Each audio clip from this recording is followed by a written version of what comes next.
In a world crying out for a top 10 show, John Roca and Matt Nost are here. So grab your assigned seat, sit back, and enjoy this week's Top 10. Brought to you by the Schmoes Know Network. Take it away, boys.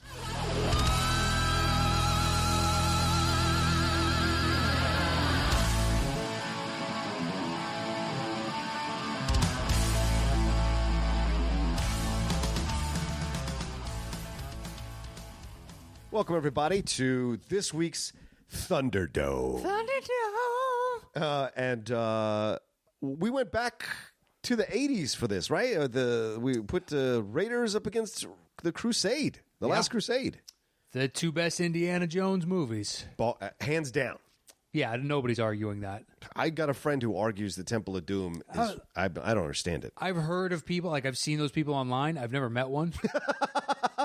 I mean, I know they're real because someone will be like, it's just my favorite. Sorry, dude. It's all right. There are napkins and there should be in that drawer. And I'll get you another coaster. No? Yes. There are. I apologize. I just spilled water all over. It must be someone's karma about Temple of Doom.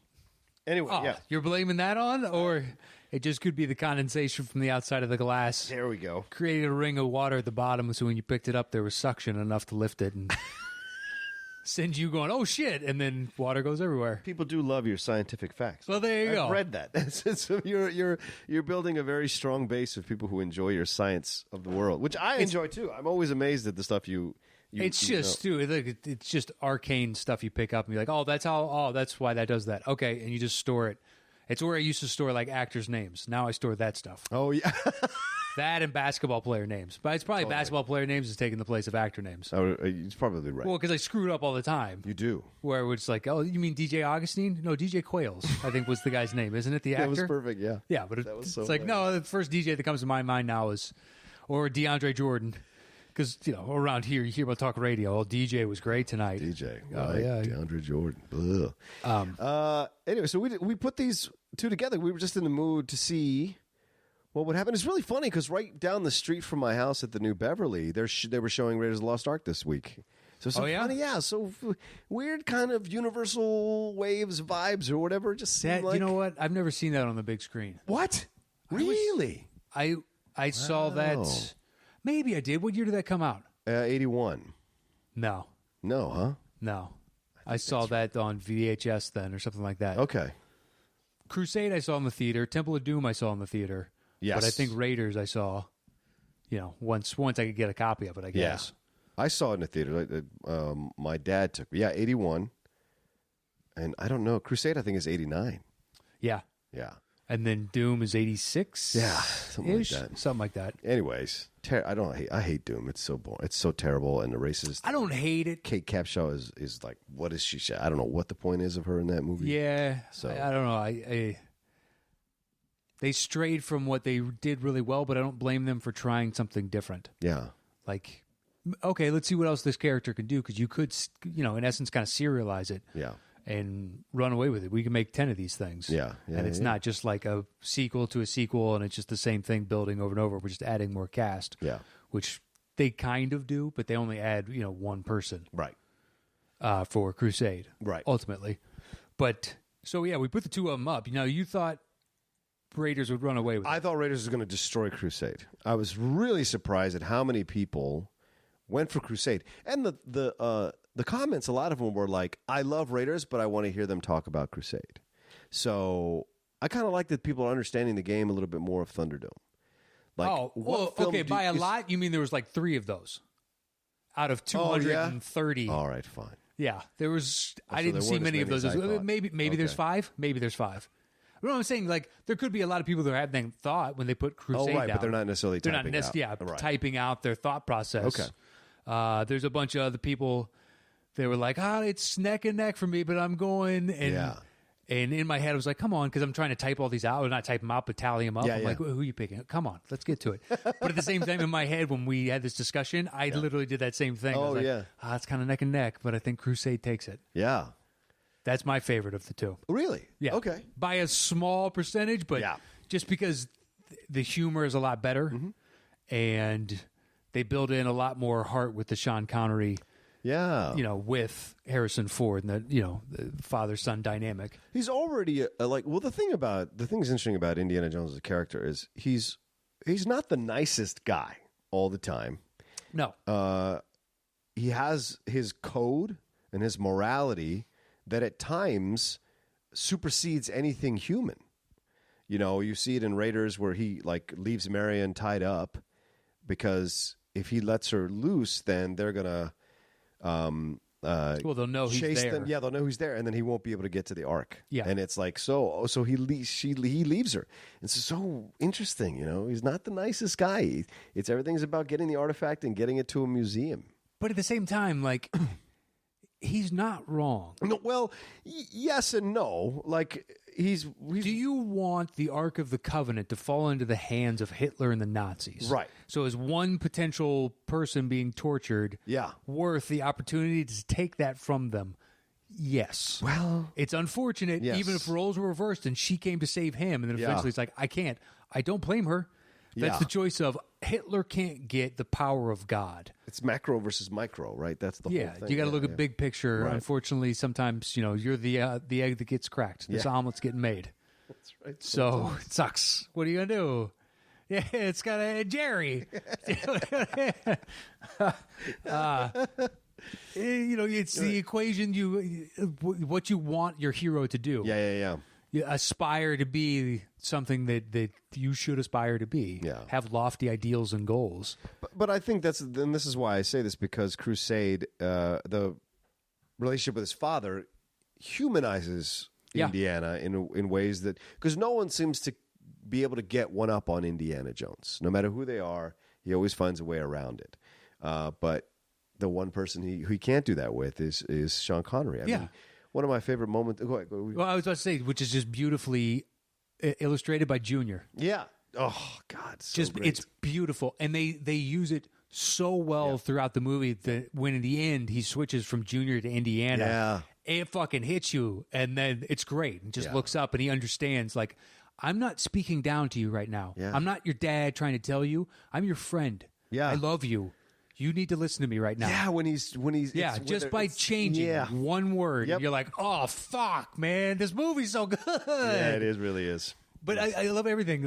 So you got to rewatch the whole thing. I didn't have time. I watched the first hour-ish. Yeah, I did. I rewatched the whole thing this morning. Okay. Powered through it on 3 hours of sleep. But it's good on you, man. Here's the thing that I'll say.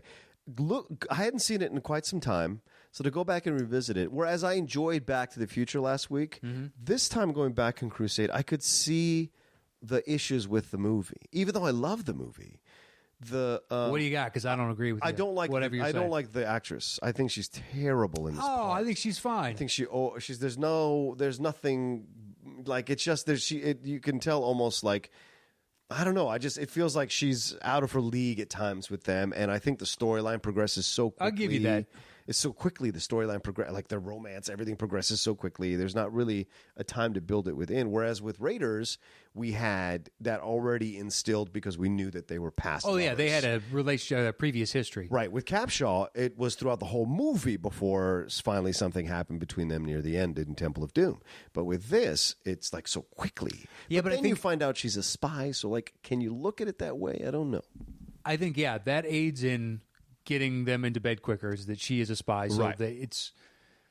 It behooves her to sleep with him. Yeah. It only gets him on her side further so she can get what she needs, is what the Nazis need. And also, I think from Spielberg's perspective, we know Indiana. Indiana gets the girl. Yeah. So let's just get that out of the way. Yeah. But it actually services this plot device to get us, and then she is excised, and we actually refocus back into. Right. So we're going to give you a little what you're accustomed to, but that's to service the overall arc of the story. I don't have problems with that. Is she out of her class, punching out of her weight class? Yeah. Yeah. Yeah, I'll give you that. But I think maybe they had to get something like that so that they wouldn't take the attention away from Harrison. Yeah, and from that's Sean. probably a very valid point. Yeah, sometimes it's like that. Casting works like that. Well, sometimes. and it makes sense. Do you want to get somebody that, with the equivalent of like a Kate Blanchett or something, where you're like, she's more than holding her own. Right. You're stealing then focus from Indiana and the dad. Yeah, yeah. But that being said, because also a little bit Salah and Denholm Elliott are a little bit like bumbling fools, and before in Raiders they were very much like on top of things. So it was a little weird to see that. But like, they turned Marcus Brody into a dipshit. That's what I mean. And so you're just like, wait, how could this guy be lost the professor in his own museum? Huh? Yeah, right. That whole thing. And so I was like, I love that build up. Marcus, he's got a 2-day head start on you. He speaks 7 languages. He's got friends in every port across and they just cut right to him. Hello. Does anyone speak English? Just in the bazaar, and people are flying past, and just like, hey, and then the other 2 white guys see him. Clearly, this is our Rube. Yeah. This is our Mark. We got to get him. But all that being said, I still enjoy so much about the film and the moments and the scenes and the points and the plot with twists and turns, and the action is great. I mean, that whole opening with River Phoenix running through the circus on the train. Well, it's great. You see where the child builds up the identity of Indiana all in this once. He sees the one guy that's stealing the artifact, but he's dressed as Indiana. Yeah. And he also has a facial scar going down the right side of his face, like on his jawline. Right. And then we see where he gets his from with the bullwhip, and we see where the manifestation of his fear of snakes. Yeah, because they're in the cave before, and there's that pudgy kid. He's like, "Oh, snake!" He's like, "It's just a fucking snake." Yeah, and throws it off the side. And then later on, he's all wigged out, rightly so. Yeah. And he falls into the water, and there's that one really fake-looking water moccasin or whatever that's supposed to be, like a king cobra in water, but it doesn't have a hood come out type of like. Okay, I don't know what fake 50s horror movie this is, but I just love the building of like just a little bit here and a little bit there, and tells you who he is. Well, it's an enjoyable thing too, because that's Spielberg. That's what Spielberg does really well, man. Those sequences of adventure with the whimsy music that John Williams has. Yeah, exactly. It's just great. It's just so like this fun. Yeah, a little build. It just has a nice metered pace, and it just takes you through all the scenes. So exactly. And then you have those moments where he falls into things, the rhino, things of that nature that come through the whole, and the lion, and all of that works. And then you have the whole thing end with him being caught anyway at his house with because he broke the law, even though he thinks what he's doing is right. Yeah. And then it cuts to boom, I'm back doing what I know is right. Yeah. Where's your law now? We're in international waters. Exactly. So as long as I fucking get that is mine. And what's so funny, and I found this out just doing IMDb while I was watching the movie. The guy who plays his dad in that sequence when River Phoenix runs to the house is a guy I am working with at Harry Potter. Oh, really? Yes, I could not believe it. It's this actor, and he was Alex Hyde White, and he is with me at Harry Potter doing the stuff that I'm doing there, and he is the actor who plays. You never see his face, obviously, because it's supposed to be Sean Connery. Yeah, you just see the hands. See his hands, his body. He's the one that played the body, and they give him credit on IMDb as young Dr. Jones or whatever, and so and I was like, oh, well, what a nice little bit of trivia. How interesting, so. But it was so much fun to explore this film again for the action sequences, for the Nazi stuff. I mean, nothing. One of my favorite moments is Harrison Indiana turning and running into Hitler with the book. Yeah, and that's so awesome, dude. Hitler looks at him for a half beat. He's like, I guess I'll sign that. Yeah, such a great. And the other officers around him looking down at him like, what are you doing? Right. This is an amateur hour. The fuck it, Right. They're not fully going that far because Hitler's agreed to sign it, so they have to be like, all right, well, if the Fuhrer wants it, that's fine. Right. But, show a little fucking respect to the uniform, for Christ's sakes. You're wearing the uniform. But all those, like the action sequence with the blimp. Yeah. When first in there, and then he changes into the fucking, the I don't even know what that role would be, that checks tickets. But what is that? It's a carman or something like that from Trains. Yeah. Somebody that goes through and checks for tickets, but then he punches out the one Nazi guy and he turns. He's just like, no tickets, and everybody's like, oh, come on, right here, suddenly I speak English. I know exactly what you're saying. That's fucking great. Into the plane taking off. Yeah. And the fucking, when he's telling his dad, 9 o'clock, whatever, 12, 11, 10, 9 o'clock. He's just... Fucking, I need to give you a crash course. Right. And he eventually shoots the back of the plate. Son, they got us. They fucking got us. And they're in the car, and they're driving. And he's like, oh, that was a close one. And then the bomb blows up right in front of him. The car goes straight in. It's just like, Dad, shut up. I just love it, though, because you can see all the fights that they had as kids coming through at all times until right at the end. We're just like, man, wipe all that away. Yep. But you can just the dad, right? Come on. Well, that's what. So you have the moments because he says that to him. He says like, they're trying to kill us, and he's like, yeah, so he says to him like, just give me a second with this. This is a new experience for me. Yeah. And he's like, happens to be all the time. Exactly, but it's a great wink to the audience. Yeah. But it is something his character should be going through. Right? Like, the fuck. I've never been shot at in my life, and now we're being gunned down left and right. Exactly. It's fucking crazy. Having to adapt. And I love it's such a great part for Sean Connery to play. Because Sean Connery, obviously James Bond, great in Untouchables. But he's only like 10 years older than him. Yeah. But such a great portrayal as his dad. Like, he's an intellectual. He's a professor. And yes, he has his own pig-headed, stubborn, one-way thinking of things. Well, you can see where his son gets it from. Exactly. But he's also a gentleman. There's a difference. Like where Harrison is more of an adventurer. Indiana's more of an adventurer. Dr. Jones is more of a professor. And so his approach to it is more gentleman. He's an older school guy, old generation guy. So it's more. So the juxtaposition of those two, which most every father and son goes through, right? Yeah. The old generation versus the new generation. Well, and you're struggling for your own identity, but at the same time, you still, whether or not you can help it, you have a ton of mannerisms, a ton of, you are his son. Yeah. So there's nothing you can do about it. And guess what? He's pissed off because he's his dad. Right. It's been going on since people figured out, oh, fuck, I'm a lot like you. You know what I mean? But it's like, God damn it. You do that and I do that. I don't like that I do that.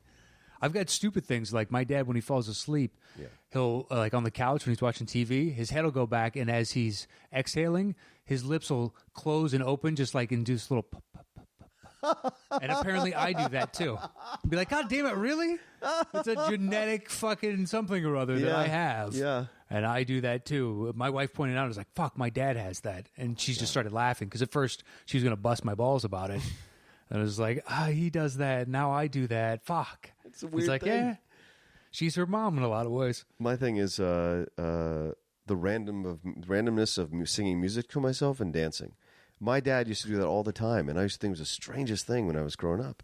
And then the other day, I caught myself doing it, and it occurred to me. I was like, fuck, this is what my dad used to do. That's how you pass the time. It's how you manage these moments. This is what you were taught. It's so weird. He passed a little of his craziness on to you, just like my dad did to me. Yeah, dude. It's so much about what you see. You're like, oh, what? Yeah. It's everybody goes to this. feel fucking Harrison's frustration. Yeah. Dad! Yeah. Dad! Just like, I've been there. Like, I remember being a kid and just be like, Dad, you don't fucking know what you're talking. Like, right. Only the cool kids know about this. I remember once I told my dad, chill. And we were at Foot Locker, and we were getting a pair of shoes, and he was like, I will spend this much. And I'd saved my allowance. And I was like, I will make up the difference, and I want to get these shoes. And the guy was explaining to me and all that. And my dad was interjecting. He was like, Dad, chill. I got this. And then afterwards, he was like, you don't ever tell me to chill again. It was this weird, like, okay. But it was like Dad, these shoes are I'm paying just as much money as you at this point. So we're going to do this. Yeah, I'm doing this. You're fucking pot committed already for $50. I'm making up the other $50 difference here. It means way more to me than it does to you. And the film does a great job of showing that, man, and really humanizing both of them, because like Indiana Jones is our character that we've been with through 2 movies by this point, and so when he's complaining about his dad, we have a tendency to side with him. But then we see like how he's a bit like taking the feelings between his dad a bit too far in his anger, and you see his dad have a little more humanity. So when he's doing the little game with Denholm Elliott, when he jumps in the tank and stuff, you see, these are old friends. This is old time, old stuff. And then the whole tank sequence is fantastic. But then they have the moment that you mentioned earlier, Matt. I think it's a fucking awesome moment. The way he says Indiana is the way a father says that to his child when he's trying to get them. He's trying to reach him. Yes. They say your name in a certain way. They just know how to say your name in a certain way. Yeah, and you just like, all right, I'm paying attention. Yep. You got me. Damn, it's I was able to tune you out until right then. Such a great moment. I know. Since seeing that in the theater till this day, that part gets me every time. Yeah. And then the knight, like, kind of reaching up as everything's crumbling around him, that one kind of got me too. But then realizing that that carved in temple is real. Yeah. I mean, it doesn't go back that far. I think it, I don't even think there's a full chamber to like walk around in. It's mostly just like a facade. It's they used to do on old movie sets where they just build the front of it and behind everything is fake. Yeah. They carved that out of, that fucking crescent shaped. I don't even know if that's accurate to where it is. I know it's in Jordan, I believe. Oh, okay. And you can go, but it's a pretty big tourist destination at this point. Not surprised. Yeah. Why wouldn't it be? Right. People take that much time to carve anything that intricate out of the fucking rock for no seeming purpose. Yeah. I'm sure it was a temple of some sort at one point, but probably. Yeah, for what I have no idea. Yeah. Sure. Well, it's fun to see what the things they discover, because a lot of the story beats are the same as Raiders. You can see the story beat, the chase, the figuring things out, the sounds of the punt. Like a lot of the story beats are the same of Raiders, but they're doing it. I think this film was a reaction to people's half and half feelings about Temple of Doom, and they went back to what works. Oh, I think you're being generous on half and half. Okay. I think it was more like 70-30 disliked. Probably. Well, just because the first one is so good. It's one of the best. Yeah. And when we did our, Oscar like pick snubs or whatever. Oh yeah. That was a year where like you can give me that was the best movie that year. No problem. I got zero problem with that. Absolutely. And the fact that like they revisited, biblical aspects, I think works better for the Indiana. I'm sure in the next one it's going to come out in 2 years or something. Yeah. They'll go back to the biblical now that they did the because Crystal Skull fell so far apart. Yeah, the extraterrestrial in between. I mean that thing's a shit fest. We should do a Thunderdome between Temple Doom and Crystal Skull. Don't make me watch either one of those two again. But it'd be fun to do that. Yeah, see, I've like you like to talk about bad movies. You do. I do. If it's a bad movie that I've seen, it's that stand-up in you. You're like, oh, I got a lot of material here. Well, no, it's not even that. It's just like, sometimes it's just like, yeah, let's shit on something. Let's have fun. And this thing was terrible. Let's fucking talk about why it was so goddamn terrible. That's a good idea for next week's show. Tip of the cap there, just a little bit.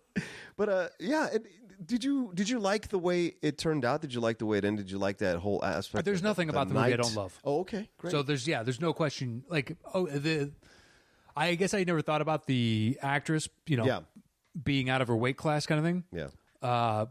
But even like the points at which you're saying, like with Sallah coming back, and he is kind of a Keystone Cop-ish character now. A little bit, yeah. It has, but I don't know how you fit him in any better than that because they don't have a lot of time. I mean, these things, now you're talking about tacking on an extra like 5-7 minutes to give him a little bit more story and incorporate him, but you don't really need him. Yeah. Plus now with the dad being there with Connery, he's kind of, Indiana's got his sidekick and they're kind of set. That's a good point. You don't need to add a third to this mix. Right. So it doesn't really bother me at all. Yeah. But do you enjoy the chase sequences? Do you enjoy the chase in the water and then the Nazi stuff in the tank out on that ravine? I mean, it's so similar to the truck and the road, and it's just very similar. Sure, but it like goes to it lifts it to another level with the horses and all that jazz and the tank running through. So there's so much more going on in this sequence than there was in Raiders, but it's still so. It still has the magic and the fun of that because the twists and the turns to the whole chase, how they're going to get out of it. Just like the first one, the action sequence is believable. Yeah. They're not doing anything fantastical. It's Indy on a horse. Yeah. And it's like, well, how do I fight a tank? Right. Let's shove a rock in one of the guns, and hopefully one of those guys is dumb enough to fire a bullet, which is great. Yeah. I just that's what I've always liked about Indiana Jones is the believability of it. Yeah. Like the fact that it's in no way, you're chasing down for the Holy Grail. Yeah. And that exists somewhere, and there's a Templar knight sitting over it and guarding it to this day. And he had 2 brothers, and they set markers up, and like this fantastic story. That aside, it's still set in the real world. Yeah. In that, if these things were possible, then he's just an old man. It didn't give him superpowers, and he's like bounding off the walls, swinging his blade or some shit like that. Right. He just got old age and just an old fucking tired man now. Yeah. And he knows which cup is the right cup. Yeah, the cup of the carpenter. The cup of the carpenter. What did he say? You chose poorly? Is that what it is? Or he chose poorly? When the Nazi guy that drinks the big ornate cup. Oh yes, this is definitely it. Just buying into the bullshit of, would you let someone else choose the Grail for you? I wouldn't. I'd be like, nah, I'm going to feel this out because of course the other cup is going to kill me. Right. Or shouldn't we have a discussion? Why don't we both pick them? You go out of the room. I'll pick what I think it is. You come, and then we'll switch. Yeah. And then fucking figure it out from there. We got time. Yeah. This old dude's been here for hundreds of years. He's got fucking time. He ain't going nowhere. Keep a gun on Indy the whole time, and we're good to go. Yeah. We got his dad threatened out front. We're going to be fine. I like that. And I like the intelligence of the archaeological stuff that they introduce, like the whole, like what are the clues that lead to this, lead to the next thing, lead to the next thing. I have such a fascination with stuff like that. It's so fun to see it used effectively in films like this because there is so many things that are lost and you have to piece together as best you can. And they do such a great job of it in this movie so that when, like that whole thing of Faith, when he's throwing the dust out on the plank, to make you see the plank, and that it was like I learned the word penitent from that movie. Oh yeah, that's great. Well, I mean, that happens all the time. Yeah. It's like, oh, penitent. I don't think I know. Only the penitent man. Only the penitent man. And it's stuck in my head. It's stuck in my head to this day. Yeah. You know what I love in that movie is I think like the 3rd time I watched it when I was younger. I noticed it, and I've noticed. It's one of those things that's held with me for years. Yeah. Early on, when Jones is saying X never ever marks the spot. Oh, yeah. And later on, when they're in the library and he's like, X marks the spot. The books behind them are so clearly fake. Oh. They're maybe like a quarter of an inch deep. Okay. And you can just tell that the shadow is just painted wood or painted something. Yeah. And it's just a fucking something they rolled in. It's such a bad prop. Yeah. And I noticed it. So I was a young kid by the time I figured that out. And I was like, oh, that looks like shit. Yeah. That's the only fault I have with that movie. Is like in that movie, or in that scene rather, it's so blatantly obvious. Now, if you go back and watch it, or if you can rewatch it since you watched it this morning, literally just go find that, and it's impossible. I can't imagine what it looks like in HD. Interesting. Okay, I'll take a look at that. Yeah, it's so blatantly fake. It's not even funny. Yeah, you can just tell it's just they cut the faces off a bunch of books and glued them on this, and they just reused the set. Yeah, it's. What's great about the film is that they find the Grail together. Like, they have to work together. Like, you have to, father and son, this is how they repair their relation. I mean, I named the dog Indiana. It's such a great moment. And I know. But the whole... The dog? The progression to them finding the Grail is how they repair their relationship. And they even have that moment where they're at the crossroads to go to Berlin or go to Venice. He says to him, like, they talk about his wife and Indy's mom. Yeah. They have that scene, so you get this little moment. So this was so great about the script, and I think the film, is they have these little quiet moments, quickly done in the middle of everything else that's happening, that gives you an idea of their relationship and the holes in their relationship. Mm-hmm. And you, just like every father and son, so as it progresses, you see that their both missions, conspire to come together, and that's how they repair their relationship. Such a brilliant thing. It's almost irrelevant, the Grail. Like, everything else is almost irrelevant. This is about Indiana repairing his relationship with his dad. Well, you can see it. Eventually, they come to respect and understand who the other is. Right. And they achieve their final goal because they let the other shine when they know they're at a deficit. Yeah. So it's like right now, like, to actually get to the goal, you need the chutzpah and all the life experience and everything that he knows from Indiana. Yeah. And you also know you need all the intelligence and knowledge from his dad, who's compiled everything. And it's just like, okay, here's what you need to be wary of. Here's what you're going to encounter. Like, here's the knowledge I can give to you. You need to be that action to actually succeed doing those things. Yeah. But understanding what each is good at and recognizing that brute force sometimes is the best action, or like Connery, to combat that plane, takes his umbrella out. Yeah, and great. He spooks up the seagulls. And what is it, Charlemagne's speech? Yeah. I remember Charlemagne. And then let my soldiers be the fucking the trees as and plentiful the rocks. as the And then the birds in the air. birds in the sky or whatever. In the sky, yeah. But it's just a great of later on the pen is mightier than the sword. Yeah. When Brody squirts him with ink or something, and they both enjoy it because they're both nerds. You're like, ha ha, huzzah, my friend! Yes, our brains have one. Oh shit, he's got a gun. Kinda, but it's great as they both recognize, like, here's what I'm good at. Yeah. Like, don't be pissed at me because I'm not what you are. Right. So let's just be complementary and figure out how we stop Hitler from now getting the Grail. But that's what I mean. That's what's so great about it. It's like everything else is almost... The mission's almost irrelevant. It's about them repairing their relationship. And so... Don't you think at some point Indy should have told his dad to be like, oh, yeah, like 2 years ago I stopped Hitler from getting the Ark of the Covenant. I should have told you that. Yeah, I've seen the Ark of the Covenant. It's real. I think before the relationship was repaired, it would have been... Because of the way his dad was, he'd have poked a hole in it somehow. Because of how, like, every time... I'm saying on this journey... Like, at some point, Sean Connery's just like, wow, these Nazis are crazy for this one artifact. Yeah. And then Indy's just like, actually, I stopped them like 2 years ago from getting the Ark of the Covenant. Right. Which, by the way, now the U.S. government owns and it's in a warehouse somewhere. Yeah. Well, see, and that's the thing, because that's what that's what his dad would ask. Oh, so where is it? Yeah. Oh, so great. So you got it hidden away. It's not in Hitler's hands. Yeah, right. But see that with the Indy count. But that's what I'm saying. It would be a back and forth because until the end of this movie, he doesn't have the 100% respect for his son that he needs to have because I don't understand how his son does stuff. And until he accepts him, anything he does is going to poke a hole in it because it only fortifies his belief that his son is not 100% living up to his potential. Yes, he's reckless. And so I think after the relationship is repaired, he could have that conversation and tell him, and then say, oh yeah, got locked away. Oh yeah, well that's what governments do. Maybe in the next Indy they bring back Connery. That would be great. I don't know if they killed him off in Crystal Skull. I don't know if they did. But that would be great. I would love. Who, his dad? Oh, yeah, I don't remember if they have a comment about him being killed off. I'm sure they do. I've only seen it twice, so I don't know. I've oddly seen it. Like I hate watch sections of it. Do you really? Oh, okay. Which is like, God damn it. You know, it's funny you talk about like you briefly in passing the punch. Yeah. The iconic. There's that. It's like sounds like the world's largest rubber band slapping a side of beef. Yeah. It's just like this. When I saw Crystal Skull, I walked out and told him it's not loud enough because his punches don't sound anywhere near what Indiana's punches sound like. And since I've seen it since, and be like, yeah, the theater was just too quiet. Yeah. But I love that. It puts me in a mood when I hear that fucking over-the-top cartoon punch that only Indiana can deliver. The sound designer said he came up with that punch by hitting a stack of leather jackets with a baseball bat. So he recorded that sound and used it as the sound for the punch. It's a great punch. I know. It's an iconic thing. It's an iconic thing. It just puts me in an Indiana mood as soon as I hear it. I'm just like, I fucking got him. I love the sequence in the beginning we talked about already, but I love how it leads to the intro of Indiana again.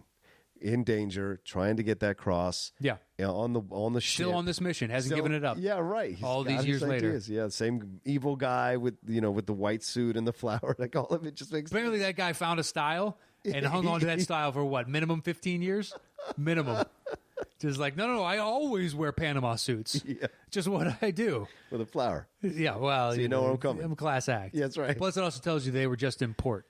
Yeah, that's right. Within a day or two. Good point. And I like the God Warriors. I love those the guys who were. They're so great. The hiding the Grail secret for all these generations now. That's so great. The conversation, the quick conversation they have on the boat when he says to him, "Why are you? Have you asked yourself why you're going for the Grail?" Yeah, it's such a great question, to explore. So that when he, it is. It did. Well, it's what's your motivation? What's your end game? What do you want out of this? Yeah. Do you want the power of the Grail, or is this something about you? Yeah, needing to prove something to yourself. Yeah, I love this idea when Indiana's dad who says that idea of the Grail. The forces of darkness will sweep over the land if we don't get the Grail, that kind of jazz, and it's just such a great imagery of that, So, such a fan of that. It's true too. If you gave Nazis a cup of eternal life. There's a reason that crazy fool was going after all this shit, man. In his mind, he really believed this occult crap, and so he was going for it to see if he could really... That's true evil. I think that's why he exists out of the realm of these other terribly evil people. He wanted the whole fucking world. Pol Pot just wants his fucking country. Genghis Khan is one guy. He wanted the world. He wanted the world. Yeah. Stalin would have gladly taken the world. Yeah, but Stalin never made like overt attacks to try to take over whole planet. Like Napoleon wanted the world. Napoleon did, absolutely. Those guys are always going to exist. Yeah, and other rulers of at other times wanted the world as well. They just didn't have the means, right, or were thwarted, before they could actually be a threat to where we think of them today. Yeah, but I am sure there have been newer. And now we've got industrial capitalists and all that stuff. Yeah, and people that want the world in different ways. Yep. Want to run the fucking financial policy and shit. Yeah, that's never going to end. It's just like us trying to kill each other. There's certain things about humanity is, it just never ends. Nope. We're inherently good and evil, and it's pretty. Yeah, it's interesting. That's what makes films. That's what we enjoy about these films. Is there anything else you want to say about the film? No, I mean I could keep going. We could do a line by line. Like I love this line. I love this. I love the motorcycle jousting scene. And when his dad sees him, he's like, "Oh, jousting!" And he just jabs it in his spokes, and he looks down like, "Fucking amateur hour over here." Yeah. Yeah, there's so many of those where really I just go over and over and over again. Yeah. But Raiders does that as well. Yeah, absolutely. But it's such an inventive and fun film, and what we said, the relationship is the reason to I wonder watch. how much of a hand Spielberg will have in the next one. Well, he's directing it, isn't he? Oh, is he? Yeah. Officially? I think Lucas is out as producer, though. Well, Disney has stepped in, have they not? Right. Because that's part of Lucas Films that they got the rights to. Might have been part of it, yeah. I think they got something because he created the story and characters. Because Paramount is Indiana Jones is Paramount. They did the release, but that's because they have a tie-in with Spielberg, isn't it? Yeah, I think so. Yeah, I wonder. Don't know. Yeah, because I mean, with Lucas being out, I think people were upset about Crystal Skull and stuff. I think they have a little bit of hope with Lucas being out, which is it's an unfair rap that he's getting, man. I think he's getting an unfair rap. Oh no, the guy's just created. I mean, it just 2 or 3 generations now have fallen in love with franchises that he's created. Yeah, I mean, I was speaking to a friend of mine. He's like, Lucas is a great idea, man. He's not a great director, and I'm like, yeah, that's probably right. That's probably right. Yeah, I think it makes most sense. All right, well, that's it. That's Thunderdome for this That's Thunderdome. If you want to turn off right now, you can turn it off. Because we're going to jump into the NBA for a few minutes. We're about on the eve of the playoffs. So thanks, everybody, for listening. Thanks, everybody, for voting, right? Appreciate it. There is no Thunderdome for next week because I'm out of town. So there's no way to record that episode, but we'll have one for the following week. So make sure you get your votes in for that. Yeah. And you want to contact the show, it's top10podcast@gmail.com. Or if you want to contact us on Twitter. At Top 10 Show. On Instagram at Top 10 Podcast. Follow Matt at Matt Nost. Follow me at The Roca Says. And what's the email to email? That's what I opened with. Top10podcast@gmail, all spelled out. Okay. Oh, and also because they haven't heard this. So last week, some people were nice enough to send in ideas for T-shirt designs.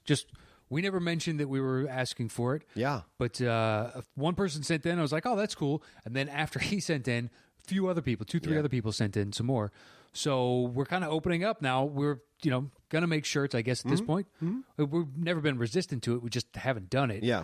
So if you want to submit your ideas, please give us like something to actually see, an actual design, as opposed to just a written out idea, which is great. Yeah. But it doesn't really help us because then who the fuck's going to design it? Now we got to pay for a designer. Right. So basically we're asking for free design work. But if we choose your design, we'll give you a free T-shirt or something. Absolutely. Not a problem with that. And credit on the show. Yeah. Totally. Yeah, 100%. Yeah. So if you want to send them in, just send them to the email top10podcast@gmail. I don't know when we'll make any kind of determination. Right. But once we get some more designs in, we'll, hopefully we get like 2 out of those. I have a feeling once we see the design we like, it'll speed up the process. Yeah, it'll speak to us and be like, boom, that one is done. Absolutely. And then if we get enough of them, we can do like one we like and then put one up for a fan vote or something. Yeah. Like, hey, this is the one we chose, and now you guys can choose one. Right. Done. Yeah. All right, we'll turn it off now. If you don't want to hear us talk about the NBA, now's your time. I think that's done. There we go. Welcome back to the Top 10 show to talk about the NBA. Matt, here come the playoffs. Here they come. What do you think about... I got 2 questions to ask you, right?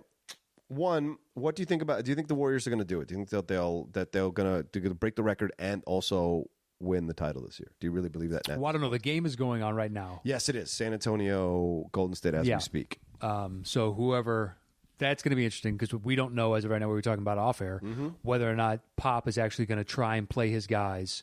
Because I know the Warriors are on a minute restriction and Bogut, I don't think is playing at all. Bogut's not playing, right. But that doesn't really hurt them. No. Not overall because they have more than enough guys to fill. Not to say that Bogut isn't a good player. No, of course not. They're deep as shit. Yeah. And they just, okay, we don't have Bogut this week. We're going to run a different scheme. We're going to play a modified version of what we do anyway. Should be a hell of a game. But let's see if San Antonio is actually going to put up a fight or if they're just going to roll over, which they always do at this time of year just to get their guys, rest. I've been trying to burp there for like 15 seconds. I don't know. San Antonio is the only team that can beat them. I think they can beat them. The question actually to me becomes, do they get the even better record of wins for the season with the 73 plus the playoffs? Yeah. Because that one's tough. Yeah. And if you can get enough wins to now, you're like, sure, the regular season, if you break it, congrats. Like, I'm not one of those Bulls fans who's like, no, fuck them, wanting them to lose. If they can do it, man, I love watching good basketball. Yeah, of course. So do it. And they've done what every one of those great teams does. They've gotten lucky. Yeah. They've been also amazing, but the breaks have gone their way to get these.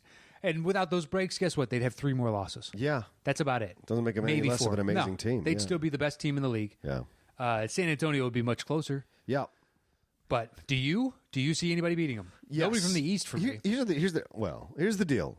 In my opinion, if the Spurs get the Thunder, we're in some trouble. They're in some trouble. The Spurs? So, the Spurs. Like, the Thunder match up really well with the Spurs. And so who knows how that could go. All year they've matched up really well with the Spurs. So if they get them in the playoff round, they might exhaust the shit out of them by the time they get to Golden State. I don't think anybody's beaten Golden State except San Antonio. I would think they will run through Oklahoma City like a hot knife through butter or whatever. Yeah, I think that. But I think for whatever reason, San Antonio is definitely, they just have, I don't know, it feels like older brother, little brother thing. It really feels like they've been there. They've been in the mountaintop so many times that they have that thing to fuck with them mentally. And they've already beaten them in San Antonio. So it's like they've got a thing that they've got a way to play them. But it's interesting to me. It's because, I mean, I like David West is a great pickup. Obviously, LaMarcus Aldridge has been great for them. He's he's the last couple of months, he's really put his stamp on the offense and become an integral part of their team. And the chemistry seems to be working all over again. So the question is, do they have the right defense to stop this team? You know? Well, they only need the defense to, like, okay, say they maintain home court, not for the playoffs, but for the season. So they win tonight, right? San Antonio. Right. So going into the playoffs, then Golden State still has number 1 seed. Right. So all they have to do is win 1 in Golden State. Yeah. That's all they got to do. And Pop knows it. And the best part is he has no problem talking to his team and saying, guys, we know we control home. Right. And I'll be up your asses about that too. But all we got to do is take 1 from there. That's all we got to do. Yeah. So let's just sneak out 1 of the 4, and we won. Yeah. We've got this. It'll be interesting.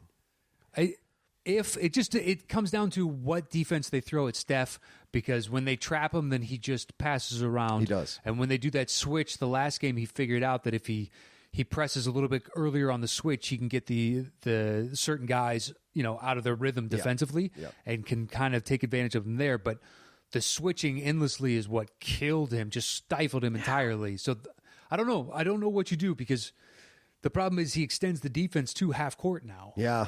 Jesus, with his shots from half court. He shoots 50, it's either 53.5 or 58.5 from 28 to 50 or 28 to half court. That's ridiculous. The rest of the league shoots 20%. That is ridiculous to me. Yeah. It's a better shot for him than a pull-up mid-range. Yeah. All right, so then so that said, what do you think about the East? Like, do you think somebody can beat Cleveland? Do you think Yes. do you think Cleveland Cleveland is vulnerable. Okay. They're not a juggernaut. Do I think they'll win it? Yes. Okay. But you could sell me that Boston beats them. You could sell me that Toronto beats them. You could sell me that Indiana. Do you think Indiana has a chance? No, fuck no. Okay. The Heat, maybe. The Heat, maybe. Maybe. If Bosch was back and firing on all cylinders, they would definitely and you have get a chance. a full 7 good Wade games, maybe. Yeah. Although I still think Cleveland takes that. But Boston is just plucky enough to be like, we don't give a fuck about you. I just wonder what the fuck they're missing. Like, is it a mentality thing? Like, is it Kyrie being like one of these stars? It's just like Russell. He's like, I need to be the man. I need to be the man, and I will exist with LeBron, but I will not be like LeBron. And I think that's so different from what you saw with like Kobe. You know, Lamar and Pau Gasol, they took a backseat to Kobe. Even Meta World Peace took a backseat to Kobe. Always, they understood who the fucking alpha dog was. And I think what kills Cleveland a lot of times is you have a mopey Kevin Love, and you have Kyrie, who is at one night he's fully dialed in as a warrior, and then other nights he's pissed off he has to share the ball with LeBron. And that to me frustrates the fuck out of me, man. But I don't fault Kevin Love for being I know the way he's being. They can't use him correctly. No. Two coaches. The problem is when you have him and Kyrie in the game, their defense sucks. Yes. But their offense is good. But the offense isn't so good that it offsets the defensive loss. Right. You can't hide them both. No. Yeah. So the better of the two offensive weapons then is Kyrie. Yeah. It's no offense against Love. He doesn't fit on this team, and they need to trade him. Yeah, they really do. He really shouldn't have signed that 4-year deal. I think it was 4 year. Might have been 5, but I think 4 it was years. 4. Yeah. He shouldn't. He shouldn't have, and now he needs to get off that team to maximize his ability because it's just not there. He reminds me a lot of Gugliotta. Gugliotta came into the league.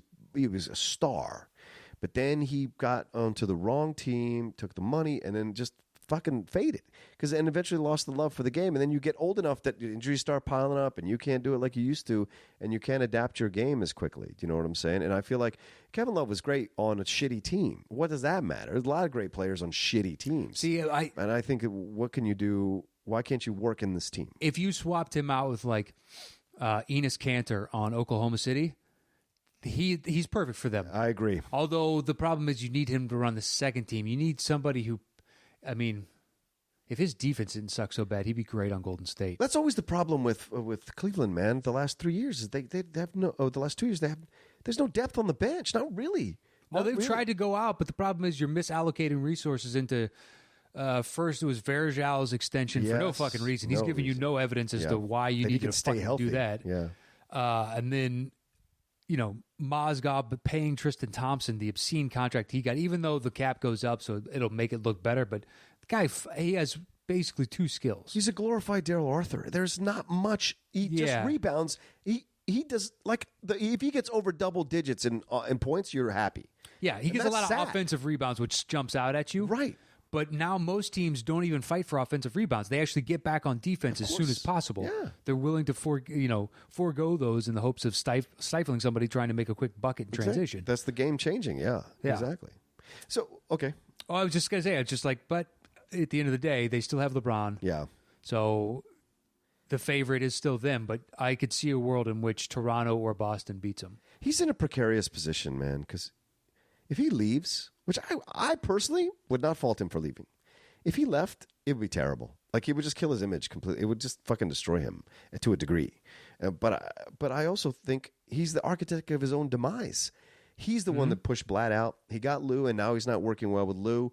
He's the one that wanted to come to a stacked situation, younger team. If he had stayed on Miami and trusted Riley and trusted Spoelstra, God knows what they could have done, man. I mean, look at Miami's in contention all over again with Wade at his age and all these injuries. It's amazing. But they were also like friends going with Wade and Bosch, right? And they had kind of made this plan in the Olympics, saying, "Hey, this is what it's going to be." And you also have to get Chris Bosch to buy in and be like, "Listen, your touches are going to hurt the most." Yeah. And now he's the highest paid. On the Heat, he's the one that they've saddled themselves with for going. If he can stay healthy, he's a great player. He really is. Yeah, Dwayne, he's lost a step and he's an old man now, unfortunately. But Hassan's a great pickup. All these other, these they're guys going to have to overpay him. That's going to hurt them. They will. But he gets those blocks and he does get those rebounds. I think that's what separates him from Tristan Thompson. I think that guy is a defensive powerhouse, and I don't think Tristan is so much. He's night to night. I like his attitude. He has come around. I've seen quotes of him saying, like, "I know what I do." Tristan, you mean? No. Hassan. Oh, yeah, Whiteside. Yeah. Saying, I'm not a three-point shooter. Right. I'm not I know what I do well and I know what I don't do well. Yeah. Just like, that's kind of important. Yeah. In you the NBA, kind of need that. Very much important in the NBA. Especially from a guy who was undiscovered talent and now has reached this where everybody knows his name. So he could go full extreme. I'm the greatest of all time. You fucker should have been on board from day one. Yeah. And instead, like, he's got aspects of that. Yeah. He's a young kid. Yeah. But he's also like, hey, you know what? Why don't I get paid, stay in a good situation, make some serious money? There's no income tax here. I don't know. There's income tax. No but state they can't. tax. Yeah. No state tax. And you can't have your house repossessed or anything like that. Like, you own. That's great stuff. What you own. Florida. All right, so here's the big question I wanted to ask you. It's been coming up now lately on a lot of the message boards and a lot of the boards. And if the 72-win Bulls team took on this Golden State team, this current iteration, not last year's, but this current iteration that's almost close to breaking the record, who do you think would win in a 7-game series? The first question, which everybody always asks, what era rules are we playing with? Oh. Are we playing with today's? Because I've run through the scenario for both in my head. Okay. If we go to the Bulls era, Bulls win, could take it 4-0, maybe 5-1. Yeah. I just think they're set up for that bullying style much better than Golden State is. Yes, I agree. And in isolation, there's 2 great wing defenders on the Bulls that can slow Curry down. Right. Because it's all, in the 90s, it's iso ball. And Thompson. Yeah. Yeah. But pick your poison. You're either going to get Pippen, one of the best wing defenders, if not the best wing defender of the past 30 years, or you're going to get Jordan, one of the best wing defenders of the past 30 years. Right, and then you throw in Rodman. Yeah. I mean, Rodman versus Draymond, that is a heavyweight. That's fascinating. That's a heavyweight battle, man. Now, where they've got the Bulls beat is, the three-point shooting, which would still have an effect even in '96 because they would opt for more of those. Right. Even though they're like, no one did at that time. It doesn't take away from what the Warriors do. They're still going to shoot a lot of threes. Yeah. But I still think the Bulls probably take it in 5. Yeah. I don't think, and I agree with you. I think there's never been anybody like Michael Jordan, and there never will be anybody like Michael Jordan. It's going to be, it'll be a long time. He's the most, I've never seen anyone more focused on winning, and it didn't matter what it took. It didn't matter what it cost. Who he hit. Curry's at the point where he doesn't have the same, great white eyes, but I always believe the shot is going in. Yes. And Jordan, I always believe the shot was going in. Even the circus layups. Yeah. Like there's one, I learned it from watching him once where he was going up and somebody grabbed him and spun him around and so his back was to the basket. Oh, yeah. And he was going to flip with his right arm and he takes his left hand and he hits his arm at halfway down his arm right there. And it just perfect arc and went in. And I started doing that when I got fouled, and I made those baskets. Oh, wow. Because it puts it up so softly that it hits up there and just kind of rolls around. Yeah. But I don't know, he figured that out one day. Yeah. But I believe Curry has that ability. Yeah.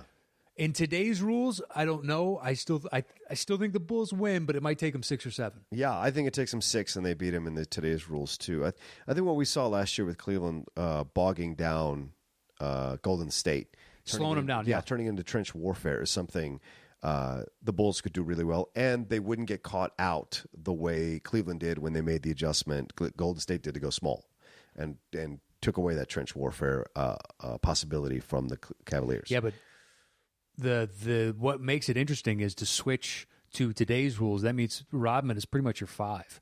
Yeah, if you're going to put him on Draymond, it's true. Yep. And now we're playing fucking what? Kerr and I put out Ron Harper. Right? Because Horace Grant is gone at this point. Yeah, Ho's gone. But you've got Luke Longley. You've got I'm benching Longley and Purdue, I'm benching right? Wennington. Purdue? No, Wennington. Was it Wennington? Yeah, Wennington. I think it was Wennington. Purdue was Purdue and Cartwright were on the first round. First round, yeah. They're gone. Yeah, I bench them unless Bogut is out there. I bench them because they're too slow and they can't. That's true. Yeah, they'll get smoked every time. God, I wish. So it's a lot more. Stacey King is getting played if he's on that team. I'd have to go back and see, or Craig Hodges for more 3-point shooting. Yeah, Hodges. Although he might have been cut by that year. Is BJ on that team at that time? Yes, BJ Armstrong. Yeah, BJ Armstrong is on that team. Yeah, it's they would have us on certain aspects. That's why it goes to 6-7. Yeah, and it'd be close. It'd be much. But I think you go old rules. No, once you slow him down, I think it's fucking destruction. I just think nobody beats Jordan, man. I just think I know. Well, he's 6-0 in the finals. He drags a team no matter what it takes, man. Yeah, no matter what it takes. The flu, no problem. Yeah, out gambling the night before until 6 a.m., no problem. Charles Barkley, number 2 best player in the league, no problem. Yeah, amazing, man. All right. Anyway, that's what I want to talk to you about. So there's our little small NBA podcast. So thanks everybody for listening again, and we'll talk to you all next time. Yeah, that's it.